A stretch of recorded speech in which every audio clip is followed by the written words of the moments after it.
માધુપુરા વિસ્તારમાં કલ્યાણબાગ સોસાયટી પાસે આરોપી સાવન ઉર્ફે બિટ્ટુ દિનેશભાઈ, જેની ઉંમર વર્ષ 18 છે, પોતાના મિત્રોને આઈસ્ક્રીમ તેમજ ખાણીપીણી જેવી વસ્તુઓમાં ઘેનની દવા આપીને તેઓની પાસે રહેલી સોના ચાંદી તેમજ રોકડ લઈ લેતો હતો. જે પણ તેની પાસે આવે તેને તે બદામ શેક પીવડાવતો હતો અને તે બદામ શેકની અંદર ગેનની ગોળીઓ નાખીને અલગ અલગ 3 જગ્યાએ ખાવામાં તેમજ પીવાની અંદર નાખીને બેભાન કરીને સોના ચાંદીના દાગીના કાઢી લેતો હતો. પોલીસ દ્વારા તમામ મુદ્દામાલને રિકવર કરવામાં આવ્યું છે, જેમાં 15,000 રોકડા સહિત સોનાની વસ્તુ પણ કબજે કરવામાં આવી હતી.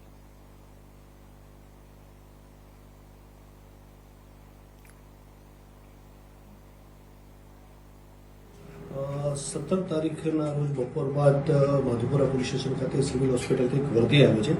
જેમાં નિલેશભાઈ જણાવે છે કે પોતાના ભાઈ કમલેશભાઈને પોતાની સોસાયટીમાં રહેતા સાવન ઉર્ફે બિટ્ટુ ના હોય, બરાબર છે, કોઈ પ્રવાહીની અંદર શેકની અંદર કોઈ ઘરની દવા એવું ખવડાવી દીધેલ, જેના કારણે બરાબર છે તેઓ બેહોશ થઈ ગયા હોય ને એમને સારવાર માટે હોસ્પિટલ ખાતે લાવેલ છે અને તેની ચેન અને અન્ય વસ્તુઓ ચોરી કરી લીધેલ છે. ઉપરોક્ત વિગતની વર્દી મળતા તાત્કાલિક માધુપુરા પોલીસ ઇન્સ્પેક્ટર અને સ્ટાફના માણસોએ સદર જગ્યા ઉપર જઈ અને તેઓની પૂછપરછ કરતા એમને જણાવ્યું કે પોતાના ભાઈ પાસે પોતાની સોસાયટીમાં રહેતા સાવન ઉર્ફે બિટ્ટુ દિનેશભાઈ સેંગલ કે જે 19 વર્ષના હોય, તેઓએ પોતાના ભાઈ પાસે આવી અને તેઓને હું બદામ શેક પીવડાવું તેમ કહી અને બદામ શેક લઈ આવે અને બદામ શેકની અંદર કોઈ ઘેનની ગોળી નાખી અને તેને પીવડાવે એટલે થોડી વારમાં તેઓ બેહોશ થઈ જતા, બરાબર, તેના ભાઈની ગળામાં પહેરેલી સોનાની ચેન કાઢી લીધેલી અને લઈ ગઈ. ત્યારબાદ પોલીસ આ બાબતે આરોપીની તપાસમાં હતા. એ દરમિયાન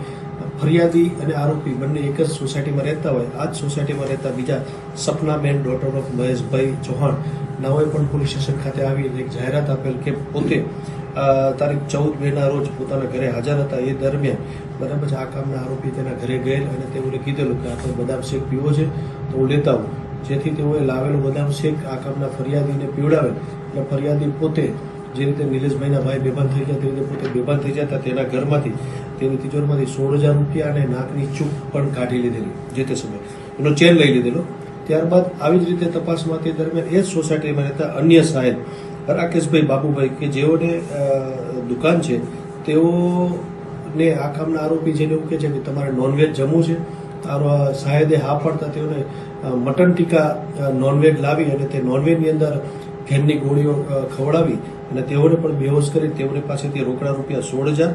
અને નાકની ચૂક લઈ લીધી. આમ આ કામના આરોપીએ અલગ અલગ 3 જગ્યા ઉપર